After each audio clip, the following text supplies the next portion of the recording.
Hello friends, welcome back to our channel. তো আজকে কিন্তু আবার একটা নতুন ভিডিও নিয়ে চলে এসেছি। তো চলো ভিডিওটা শুরু করা যাক। তো প্রথমেই যেই আপডেটটা দিয়ে দেবো সেইটা কিন্তু লিমকুয়াকে নিয়ে। তিনি কিন্তু লাস্ট সিজনে শ্রীনিধি ডেকান এফসিতে খেলছিলেন এবং পরবর্তী সিজনের জন্য তিনি কিন্তু রাজস্থান এফসিতে সই করেছেন। তো দেখা যাক তিনি কীরকম পারফরমেন্স দেন। তো এবার যদি মোহামেডানের আপডেটে আসা যাক, মোহামেডান কিন্তু কনফার্ম করে নিয়েছে ডিফেন্ডার সুজিত সিংকে। তিনি কিন্তু ইস্টবেঙ্গল ইউতেও খেলেছেন। এবার দেখা যাক কীরকম পারফরমেন্স দেন। এবং তার পাশাপাশি কিন্তু গোলকিপার জংটে, যা কিন্তু আমরা বেশি বাইকিয়া নামে চিনি, তাকেও কিন্তু মোহামেডান কনফার্ম করে নিয়েছে 1+1 ডিলে হায়দ্রাবাদ এফসি থেকে। দেখা যাক তিনি কীরকম পারফরমেন্স দেয় তিন কাঠির তলায়।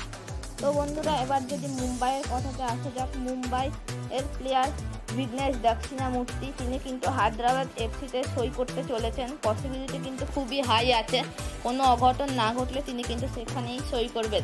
এবং তার পাশাপাশি রাউলিন বর্জেস, তিনিও কিন্তু মুম্বাই সিটি এফসির প্লেয়ার।